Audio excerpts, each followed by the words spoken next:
Hello दोस्तों, welcome back to my channel. मैंने अपना सेकंड चैनल बनाया है जिस पर आप इसी तरह के इंटरेस्टिंग ड्रामास देख सकते हैं। आप लोग जल्दी से जाकर मेरे सेकंड चैनल को सब्सक्राइब कर दें और चैनल का लिंक डिस्क्रिप्शन बॉक्स में मौजूद है। अब चलते हैं एपिसोड 33 के स्टार्ट की तरफ। जियान बिंग हॉस्पिटल में होती है कि इसको शू की कॉल आती है जो इसे बताता है कि आज इसके क्लाइंट के साथ एक बहुत इंपॉर्टेंट मीटिंग है। जियान बिंग कहती है कि मुझे मीटिंग पर आने में थोड़ी सी देर हो जाएगी क्योंकि मैं एक मसले में फंसी हुई हूँ। तो शू इसको गुस्सा करके कहने लगता है कि अब अगर तुमने डेटिंग करना स्टार्ट कर दी है तो तुम काम भी नहीं करना चाहती हो। जियान बिंग को इसकी बात सुनकर गुस्सा आ जाता है और उसकी कॉल कट कर देती है। ये सब बातें हाओ जुनजी के अंकल ने भी सुन ली होती है जो यहाँ पर जियान बिंग से मिलने के लिए आए होते हैं। हाओ जुनजी के अंकल जियान बिंग से कहते हैं कि आप फिक्र नहीं करें, आप अपने काम पर चली जाएं, आपके फादर की टेक केयर मैं कर लूंगा। फिर जियान बिंग जल्दी से अपना बैग उठाती हुई यहाँ से चली जाती है। अब पेन सोंगचन के पास आती है और ये इसको कह रही होती है कि तुम दोनों इतने बड़े मसले में फंसे हुए और तुम लोगों ने मुझे क्यों नहीं बताया। सोंगचन कहता है कि ये क्लाइंट मैंने शेंगेन के लिए अरेंज किया था लेकिन इसने हमें पैसे नहीं दिए और इस फेलियर के बाद मेरा तो किसी से भी बात करने का दिल नहीं कर रहा था और एक्चुअल में इस सब का जिम्मेदार तो मैं ही हूँ। पेन सोंगचन से कहती है कि मुझे अपना फोन दिखाओ। सोंगचन इसको अपना फोन दिखा देता है तो ये इसको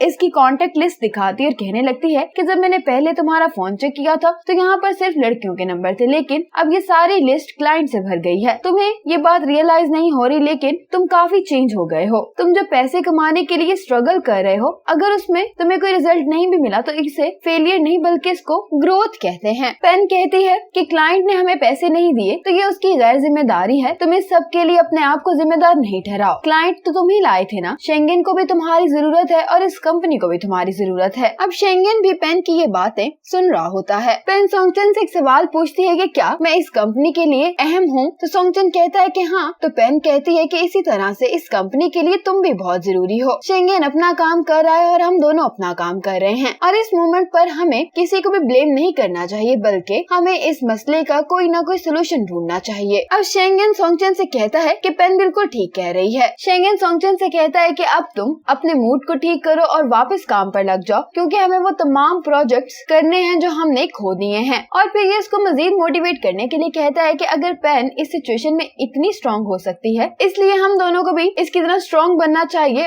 और बस मेहनत करनी चाहिए। अब इस बात पर ये तीनों ही मुस्कुराने लगते हैं। अब शू और शन क्लाइंट के साथ बैठकर जियान बिंग का वेट कर रहे होते हैं। क्लाइंट जब थोड़ी देर के लिए बाहर जाता है तो शू कहता है कि देख लो तुम जियान बिंग को, अब उसने डेटिंग करना शुरू कर दी है तो वो काम को भी सीरियस नहीं ले रही है। शन कहती है कि ऐसी बात नहीं है, हमें कुछ दिनों तक कंपनी के सारे मामला खुद ही हैंडल करने होंगे क्योंकि जियान बिंग के डैड हॉस्पिटल में है और उनकी कंडीशन वाकई में सीरियस है। शू कहता है कि उसने मुझे तो इस बारे में नहीं बताया। तो शन कहती है कि वो तुम्हें क्यों बताएगी, तुम दोनों की अब डिवोर्स हो चुकी है। अब शू जियान बिंग को कॉल करता है तो कह रही लगती है कि इस टाइम तो मुझे कोई टैक्सी भी नहीं मिल रही इसीलिए मुझे सबवे के थ्रू आना पड़ रहा है। शू कहता है कि तुम्हें आने की जरूरत नहीं है, मैं और शन यहाँ पर सब कुछ संभाल लेंगे। जियान बिंग कहती है कि थैंक्स, इस टाइम वाकई में ही मैं कोई भी मीटिंग अटेंड करने की कंडीशन में नहीं हूँ। अब जियान बिंग शेंगेन को मैसेज करती है कि मुझे नहीं लगता कि हम दोनों आज मिल पाएंगे क्योंकि मुझे कंपनी में एक जरूरी काम है। शेंगेन कहता है कि ठीक है, मैं भी आज बहुत बिजी हूँ। जियान बिंग अब यहाँ पर खड़ी होकर अपनी ट्रेन आने का वेट कर रही होती है और जो ट्रेन आकर रुकती है उसमें से शेंगेन निकलता है। ये दोनों एक दूसरे को इस तरह से मिलकर बहुत खुश होते हैं। शेंगेन जियान बिंग को गले मिलकर कहता है कि मैंने आज तुम्हें सारा दिन बहुत मिस किया। जियान बिंग कहती है कि अभी हम दोनों ने मैसेज पे ये बात की थी कि हम आज मिल नहीं पाएंगे और देखो किस्मत ने हमें आज इस तरह से मिला दिया है। शेंगेन फिर जियान बिंग से कहता है कि तुम इतना अच्छा तैयार होकर कहाँ जा रही हो। तो जियान बिंग कहती है कि मैं कहाँ से प्यारी लग रही हूँ, आज तो इतना बिजी दिन था कि मुझे अपनी होश नहीं थी। लेकिन फिर ये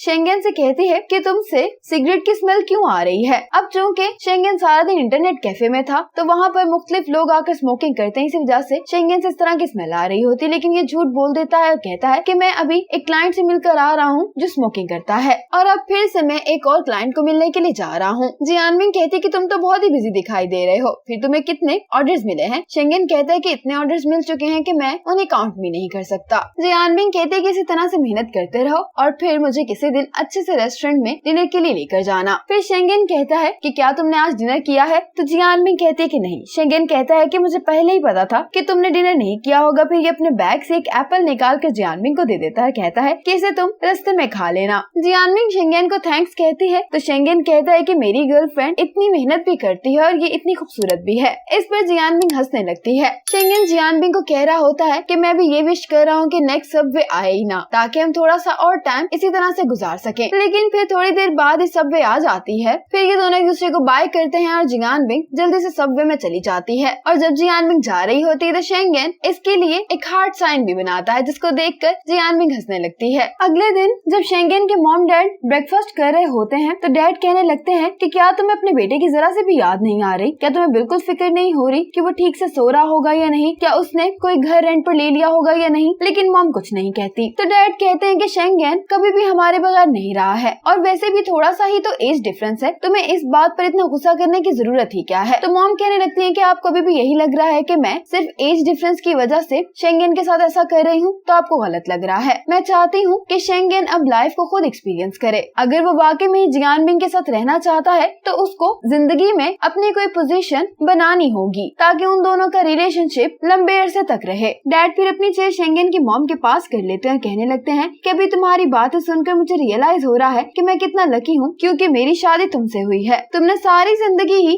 हर मसले को बहुत अच्छे से हैंडल किया है, और अब इस दफा भी शायद तुमने बिल्कुल ठीक फैसला किया है। अब शेंगेन और सोंगचन को अपना स्टूडियो बनाने के लिए एक जगह मिल गई होती है। सोंगचन से पूछता है कि जगह कैसी है, तो शेंगेन कहता है कि ये तो बेस्ट प्लेस है। फिर ये दोनों यहाँ की सफाई करते हैं और अपने लिए एक अच्छा सा ऑफिस सेट कर लेते हैं। फिर जियानबिंग शूट पर होती है तो शेंगेन जियानबिंग के लिए खाना लेकर जाता है और इसको मफलर देता है ताकि इसको ठंड न लग जाए। अब शेंगेन अपने ऑफिस में ही सोता है। अब सुबह जब इसकी आंख खुलती है तो इसको एक क्लाइंट का मैसेज आया होता है जो इसके साथ एक न्यू प्रोजेक्ट पर काम करना चाह रहा होता है। अब क्लाइंट्स को इनका काम बहुत पसंद आ रहा होता है, क्योंकि ये लोग बहुत फास्टली काम कर रहे होते हैं, और अब आहिस्ता आहिस्ता मार्केट में इनकी कंपनी नाम कमाती जा रही है और क्लाइंट्स ने भी इनकी कंपनी पर ट्रस्ट करना शुरू कर दिया है। फिर शेंगेन काम से फ्री होकर एक बेकरी में जाता है और जियानबिंग के लिए एक प्यारा सा केक सिलेक्ट करके उसको उसकी कंपनी में भेज देता है, जिसको देखकर जियानबिंग बहुत खुश हो रही होती है। फिर जब शेंगेन और जियानबिंग मिलते हैं तो जियानबिंग इससे इसकी वो स्केच बुक मांग रही होती है। शेंगेन जियानबिंग को ये स्केच बुक दे देता है और कहने लगता है कि मैंने एक दफा टाइटैनिक मूवी देखी थी और मैं चाहता हूँ कि जैसा उस मूवी में सीन था वैसा ही मैं तुम्हारे साथ रियल लाइफ में एक्सपीरियंस करना चाहता हूँ और फिर उसको स्केच बुक में ड्रॉ करना चाहता हूँ। इस बात पर ये दोनों ही हंसने लग जाते हैं। फिर नेक्स्ट डे शेंगेन जियानबिंग को कॉल करता है और उसको कहता है कि मेरे पास शाम में थोड़ा टाइम है, क्या तुम फ्री हो? तो जियानबिंग कहती है कि हाँ मैं अभी काम से फ्री हुई हूँ। तो शेंगेन कहता है कि क्यों ना हम दोनों साथ में डिनर करने चलें। जियानबिंग कहती है कि ठीक है, और साथ में हम दोनों एक मूवी भी देखेंगे। कॉल खत्म होते ही शेंगेन जल्दी से अपना सामान उठाता है और जियानबिंग से मिलने के लिए निकल पड़ता है। फिर शेंगेन जियानबिंग का बैठ कर वेट कर रहा होता है। जैसे ये आती है तो ये जियानबिंग को हक करता है और पूछता है कि क्या तुमने मुझे मिस किया? तो जियानबिंग कहती है कि हाँ। फिर ये दोनों